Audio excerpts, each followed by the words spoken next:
انسان نہیں چاہتا ہے پھر بھی شیطان لوگوں کے دماغ میں غلط وسوسے ڈالتا رہتا ہے، جس کے کارن وہ انسان بہت ہی پریشان رہتا ہے، اور غلط وسوسے کے کارن وہ انسان ڈرتا رہتا ہے کہ اس کی بنیاد پر کہیں میرے دل سے ایمان نہ چلا جائے۔ تو میرے دوستو، ایسے حالات میں کیا کرنا ہے، آئیے ہم لوگ اس ویڈیو میں دیکھ لیتے ہیں۔ اللہ اپنے نبی حضرت محمد صلی اللہ تعالی علیہ وسلم کے صدقے میں ہم سب کو شیطان مردود کی قہر سے بچائے۔ آئیے سنتے ہیں اس کا علاج کیا ہے۔ ہمارے عقل کے دروازے پر دستک دے تو فوراً ہم نے 5 کام کرنے ہیں۔ ان 5 امور کی جو بندہ عادت بنا لیتا ہے، اس کے خیالات پر شیطان کو قابو حاصل نہیں ہوتا، شیطان کو تحکم حاصل نہیں ہوتا، شیطان انسان کے خیالات پر کنٹرول نہیں کر پاتا۔ یعنی ان 5 قسم کے خیالات کو اگر ابتدا سے ہی ہم جڑ سے نکال پھینکیں تو شیطان ہمارے دل کے ان بند دروازوں کو، گناہوں کے وہ دروازے جو ہم بند کر چکے ہیں، ان کو ایک مرتبہ پھر اوپن کرنے میں کامیاب نہیں ہو سکتا۔ اور اگر ہم توبہ کر رہے ہیں اور اگر ابتدائی پہلے دروازے پر بھی محنت کر رہے ہیں اور اس دوران بھی اگر شیطان بار بار اس دروازے پر دستک دے رہا ہے، بار بار ہمیں گناہوں کے ارتکاب کی جانب راغب کرنے کی کوشش کر رہا ہے، تو ان 5 خیالات کا یاد رکھنا، ان کو ذہن نشین کر لینا انتہائی ضروری ہے۔ اور اس کی ترتیب کیا ہے ناظرین کرام؟ جو ہی یہ پہلا خیال آئے، جس شخص کو ہر وقت اپنی سانس کے ذریعے اللہ اللہ کی صدائیں بلند کرنے کی عادت ہو، اسے کہتے ہیں ذکر پاس انفاس۔ یعنی جب انسان سانس لیتا ہے تو اپنی ناف سے اللہ اللہ کا ورد جاری رکھے۔ مثال کے طور پر جب سانس لیں،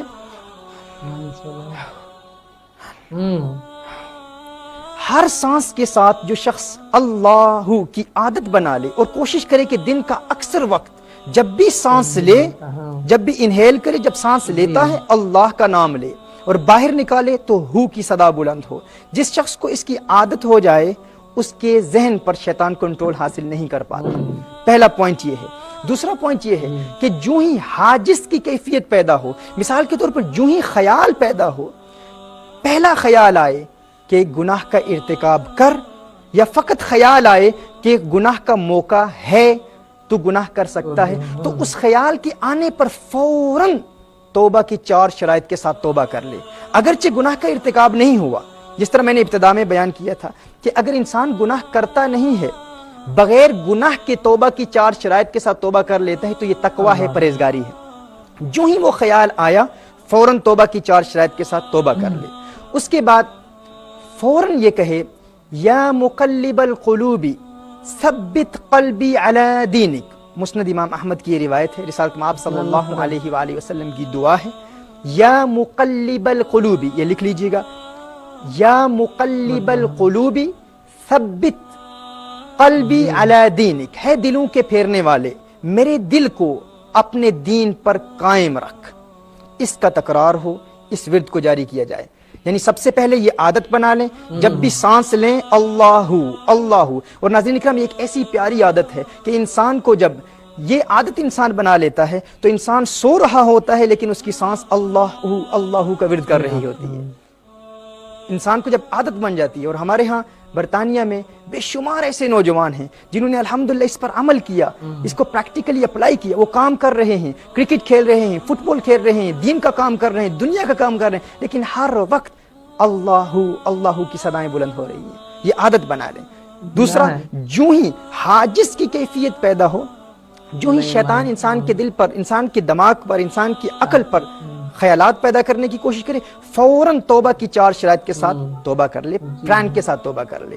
پوائنٹ نمبر 3، یا مقلب القلوب ثبت قلبی علی دینک، ہے دلوں کے پھیرنے والے، میرے دل کو اپنے دین پر قائم فرما۔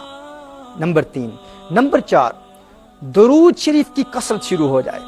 رسالت مآب صلی اللہ علیہ وسلم کی بارگاہ میں درود و سلام کے پھول نشاور کریں۔ الصلاۃ والسلام علیک یا سیدی یا رسول اللہ، اللہم صلی علی سیدنا مولانا محمد وعلی آل محمد کما صلیت علی ابراہیم وعلی آل ابراہیم انک حمید مجید۔ بار بار درود پڑھیں، درود شریف پڑھیں، یعنی جو ہی خیال آئے تو درود شریف کی بھی کثرت ہو۔ Point number 4۔ پوائنٹ نمبر 5، لا حول ولا قوة الا باللہ العلی العظیم، اس کی کثرت کر دیں۔ اس حالت میں آپ صلی اللہ علیہ وسلم نے ارشاد فرمایا، صحیح بخاری اور صحیح مسلم کی حدیث ہے، عن ابی موسیٰ رضی اللہ تعالی عنہ ان النبی صلی اللہ علیہ وسلم قال له قل لا حول ولا قوة الا بالله فإنها كنز من كنوز الجنہ۔ حضور اکرم صلی اللہ علیہ وسلم نے ارشاد فرمایا حضرت ابی موسیٰ رضی اللہ تعالی عنہ کو کہ آپ کہیں، پڑھیں لا حول ولا قوة الا بالله، کیونکہ یہ جنت کے خزانوں میں سے ایک خزانہ ہے۔ ناظرین اکرام، جو شخص ہر وقت حاجز کی اگر کیفیت پیدا ہوگی تو فوراً اپنے نفس پر کنٹرول کرنے کے لیے ان 5 امور پر عمل کر لے۔ پھر اگر شیطان کا حملہ مزید بڑھتا ہے تو حاجز سے خاطر پر چلا جاتا ہے، یعنی بار بار خیالات آنا شروع ہو جاتے ہیں، پھر فوراً ان 5 امور پر عمل کرے، اور پھر اگر خاطر سے حدیث نفس تک چلا جاتا ہے پھر اس پر عمل کرے، حدیث نفس سے اگر ہم تک چلا جاتا ہے پھر ان 5 پر عمل کرے، اور عادت بنا لے، ایسی عادت بن جائے ناظرین کرام کہ انسان یہ پختہ عہد کر لے کہ میں نے اگر دل کے دروازے بند بھی نہیں کیے، اگر توبہ کے مراحل ابتدا سے بھی شروع ہیں، اگر میں فقط آنکھ پر بھی عمل کر رہا ہوں تو ان 5 چیزوں کو یاد رکھوں گا، حاجز، خاطر، حدیث نفس، ہم اور عزم، اور کبھی بھی شیطان کو عزم تک نہیں پہنچنے دوں گا۔ جب ہم یہ رکاوٹیں شیطان کی راہ میں کھڑی کر دیں گے، یہ obstacles، یہ hurdles کھڑی کر دیں گے، تو شیطان اپنے حملوں میں کامیاب نہیں